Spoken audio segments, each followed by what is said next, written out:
What's up, YouTube? You checking out the Frequent Flyer, and this is my quick review of the Eachine H8C Mini. And this is the craft here. Pretty awesome looking craft.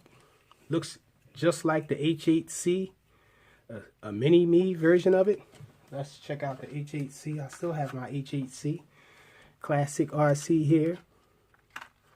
And so you can see pretty much resembles it a lot.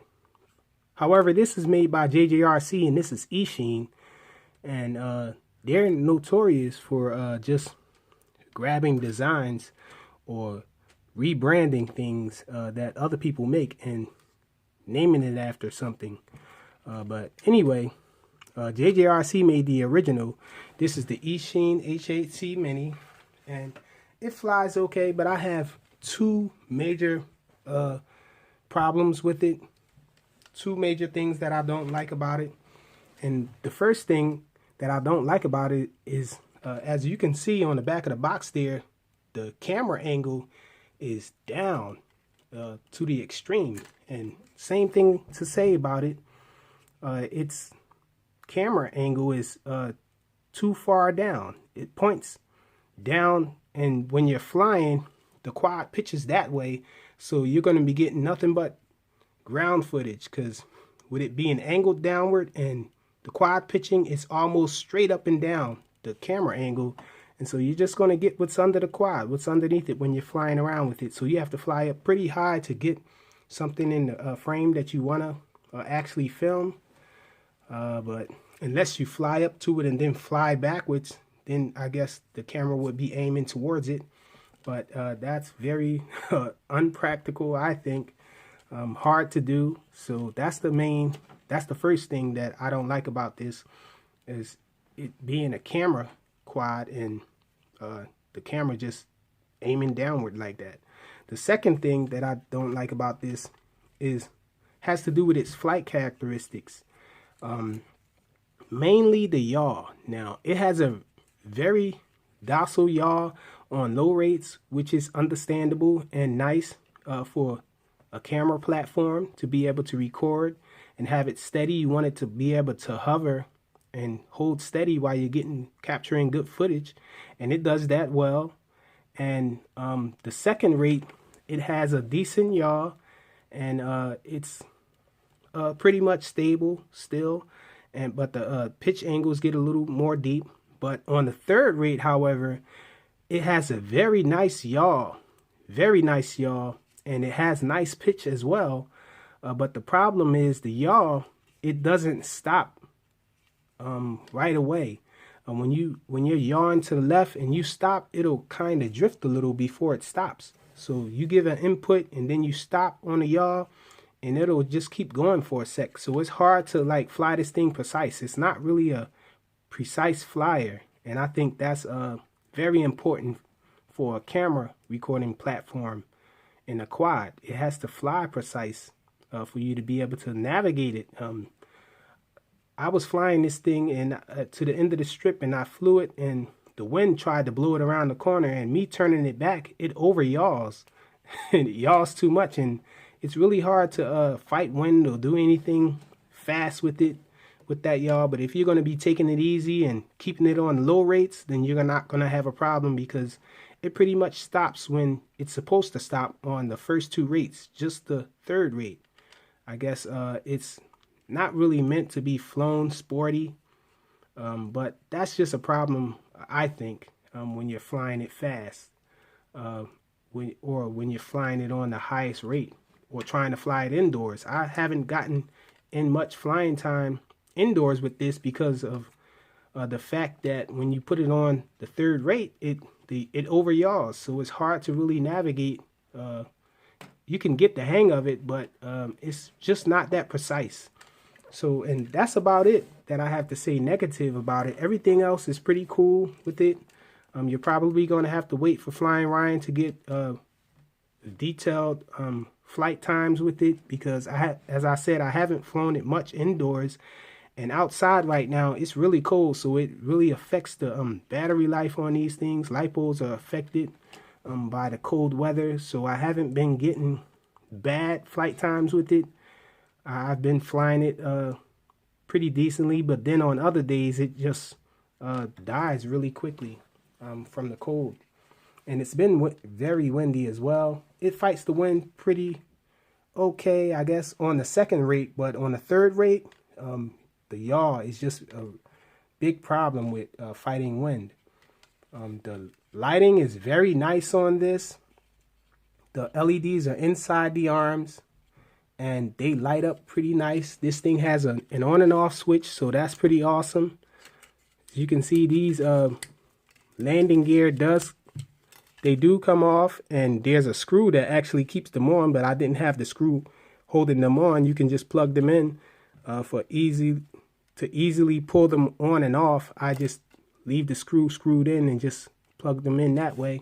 So, and it does sit down flat without the landing gear, so you can lose the weight. But another thing about this that I have to mention, I guess it's not that big of a deal, but when you remove the prop guards off of this thing, it gets very wobbly, like it's not calibrated, or it's not programmed to fly without the prop guards on it.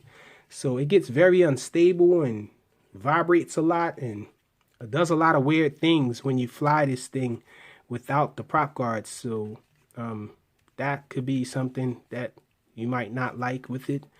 You can't really fly it sporty. That's one of the things that I don't like about it, because you guys know I like to fly fast and do sporty flying. I really don't care too much about doing video with these quads, because the little ones, the quality usually isn't that great. But this thing, it actually has nice quality footage coming out of it, and it has a little slot on the side there for the SD card to go in. It records pretty nice. I have uploaded some footage, and you guys can see that it takes pretty decent photos and pretty decent video footage. And also, this canopy here comes off, but the battery seems to be maybe a 380 milliamp hour battery, but it has a micro pin connector on there. So an odd choice for the socket there.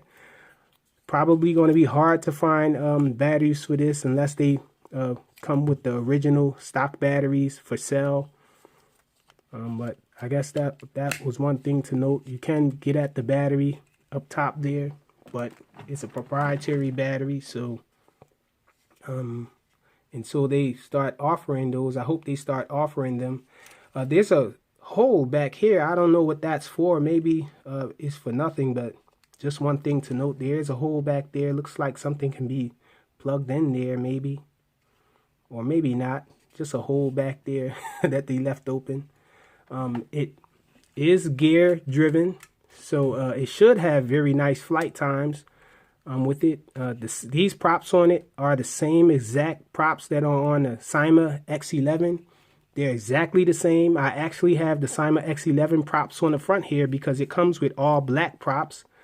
The props are all black when you get this version. I'm not sure if the black version has all black props. They probably have all white. But this one came with all black, and I put these Cyma props on the front, and they fit just fine, work the same. They actually look identical. They're the same props. And it looks to have 6mm motors in it, just like the Cyma X11. And it sounds just like the Cyma X11 in flight.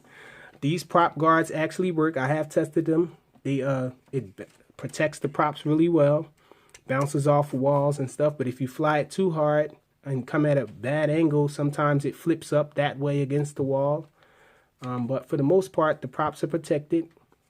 But it's not protected against the ceiling with the props, but the head does. Well, the top of the canopy does touch a little, so it prevents it from hitting the ceiling hard and messing up the props.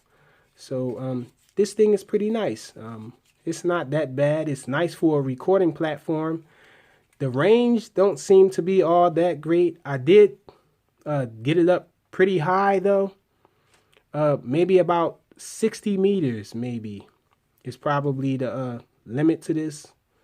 Probably 60 meters, because I have taken it up about 50 meters, and it seems like it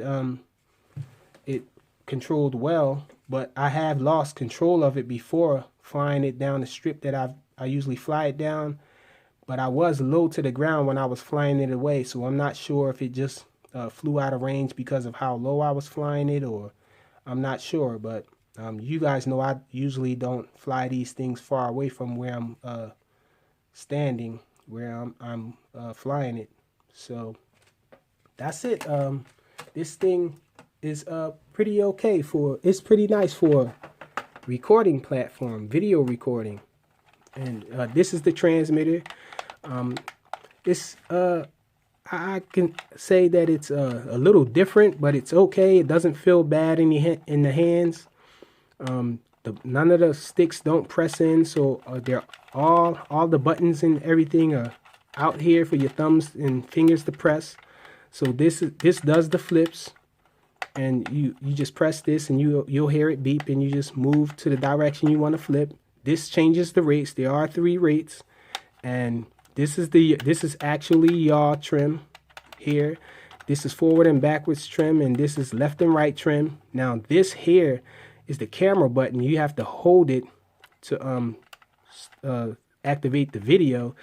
One quick press will start a capture, or take a still capture, and this makes the return to home activate. When you press this, it'll return to home, and then it's in headless mode once you give an input.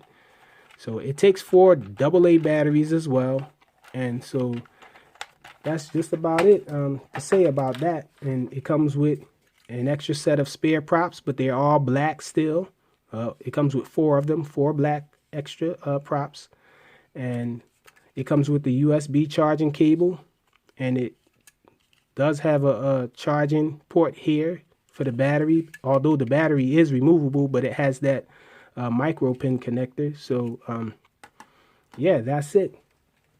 The H8C Mini by Eachine. Thanks for watching.